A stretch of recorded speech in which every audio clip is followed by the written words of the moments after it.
Christophobia, War Against Christianity, by Dr. Peter Hammond.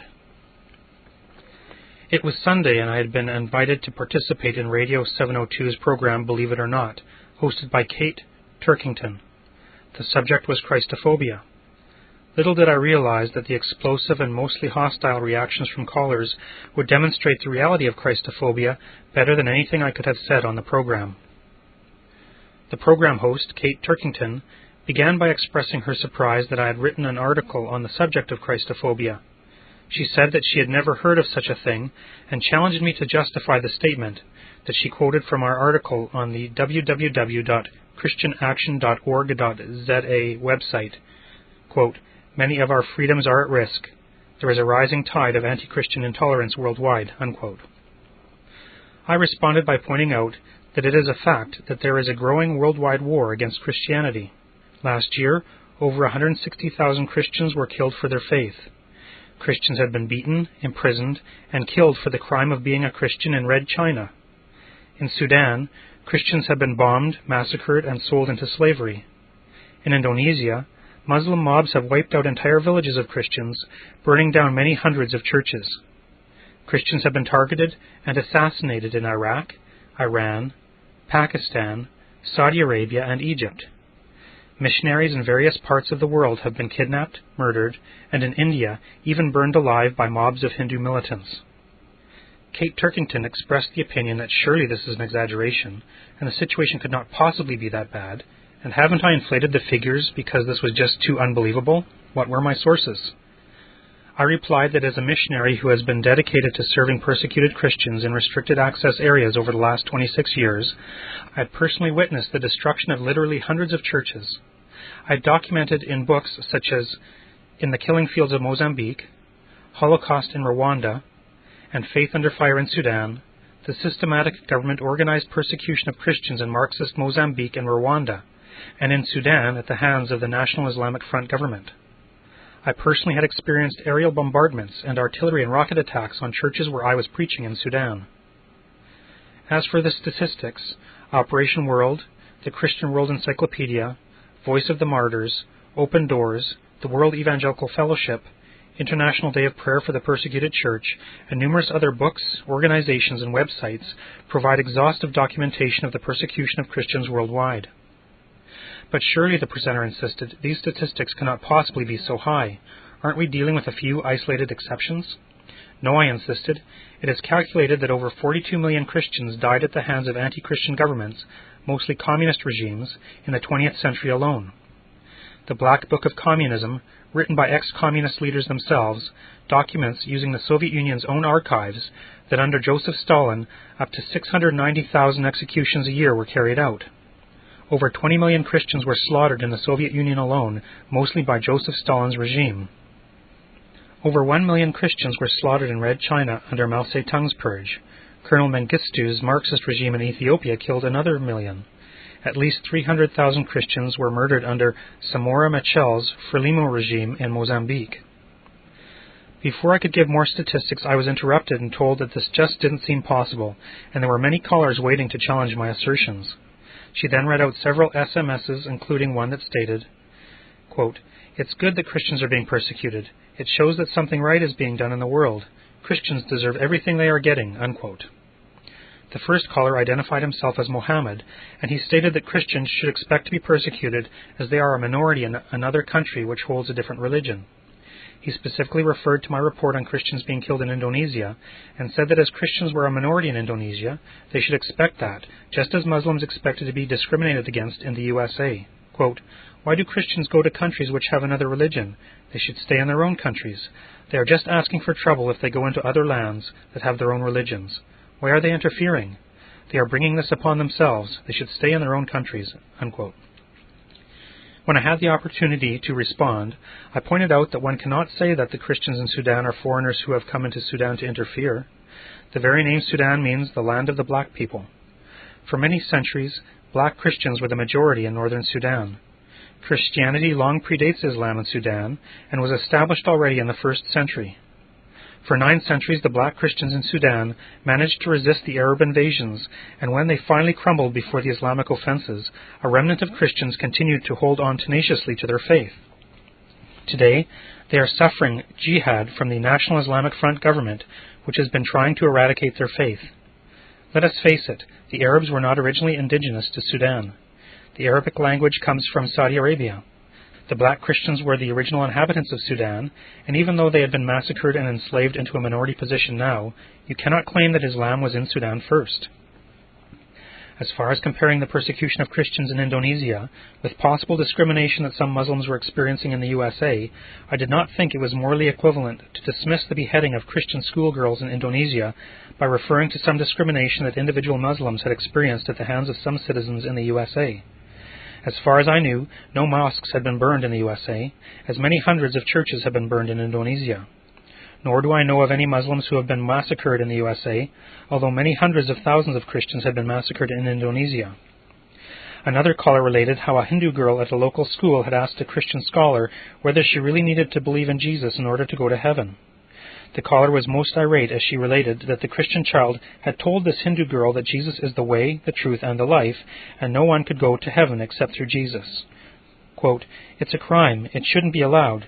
This kind of scaremongering, preaching on hell, telling people that Jesus is the only way to God, children should not be allowed to talk like that.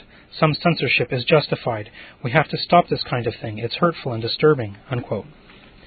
The caller repeated in many different ways how she was convinced that nobody should be allowed to suggest that Jesus Christ is the only way to God. Another caller opinionated that, quote, "Christians can also be irrational. If Christians obtained power, then they would do the same abuses of power as everyone else. So what's the difference?" Unquote. In response, I pointed out that before the Protestant Reformation, authoritarianism prevailed. Whatever the chief, king, pharaoh, Caesar, or emperor said was law. However, the Protestant Reformation introduced the whole concept of the rule of law, constitutional authority, representative governments, and separation of powers. Previously, governments were only changed by violent overthrows and assassinations. It is a fruit of Christianity that some countries have the opportunity to peacefully replace their governments. While many examples could be cited of atheist states murdering millions, there is no example of Protestant Christians committing such atrocities. To this there was quite an explosive reaction. How can I suggest that anyone has ever been killed in the name of atheism? Well, far more people have been killed in the name of atheism than by all other religions combined. The 20th century has been the bloodiest century in all of history. Secular humanism has proven to be the most destructive religion of all time.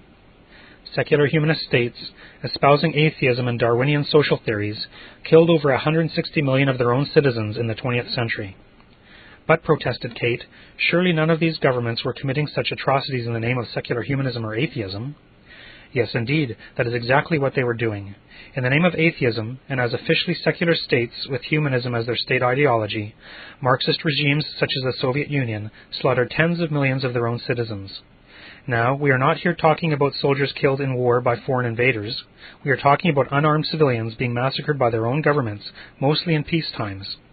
Death by Government and the Black Book of Communism document conclusively that in the name of atheism, secular humanist governments killed over 160 million of their own citizens in the 20th century alone.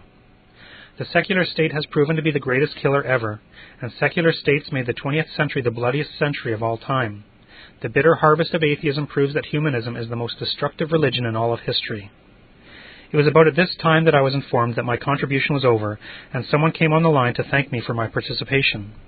As I did not have a radio available, I don't know what else was said on the program after they disconnected me. However, it would appear from the vitriolic reactions of many of the callers that Christophobia is alive and well. This radio program gave fresh impetus to a book I'm working on, along with a number of other Christian leaders, called The War Against God. If the world hates you, you know that it hated me before it hated you. If you were of the world would love its own. Yet because you are not of the world, but I chose you out of the world, therefore the world hates you. If they persecuted me, they will also persecute you. John 15, verses 18 to 20. Still Waters Revival Books note. Let us also not forget the millions upon millions of people who have been massacred by the atheism and communism of secular states through abortion. This Reformation audio track is a production of Still Waters Revival Books. You are welcome to make copies and give them to those in need. SWRB makes thousands of classic Reformation resources available, free and for sale, in audio, video, and printed formats. It is likely that the sermon or book that you just listened to is also available on cassette or video, or as a printed book or booklet. Our many free resources, as well as our complete mail-order catalog, containing thousands of classic and contemporary Puritan and Reformed books, tapes, and videos at great discounts, is on the web at www.swrb.com. We can also be reached by email at swrb@swrb.com, by phone at 780-450-3730, by fax at 780-468-1096, or by mail at 4710-37A Avenue, Edmonton, that's Edmonton, Alberta, abbreviated capital A, capital B, Canada, T6L 3T5. You may also request a free printed catalog. And remember that John Calvin, in defending the Reformation's regulative principle of worship, or what is sometimes called the scriptural law of worship, commenting on the words of God, which I commanded them not, neither came into my heart, from his commentary on Jeremiah 7:31, writes, God here cuts off from men every occasion for making evasions, since he condemns by this one phrase, I have not commanded them, whatever the Jews devised. There is then no other argument needed to condemn superstitions than that they are not commanded by God. For when men allow themselves to worship God according to their own fancies, and attend not to his commands, they pervert true religion. And if this principle was adopted by the papists, all those fictitious modes of worship in which they absurdly exercise themselves would fall to the ground. It is indeed a horrible thing for the papists to seek to discharge their duties towards God by performing their own superstitions. There is an immense number of them, as it is well known, and as it manifestly appears. Were they to admit this principle, that we cannot rightly worship God except by obeying his word, they would be delivered from their deep abyss of error. The prophet's words, then, are very important, when he says that God had commanded no such thing, and that it never came to his mind, as though he had said that men assume too much wisdom when they devise what he never required, nay, what he never knew.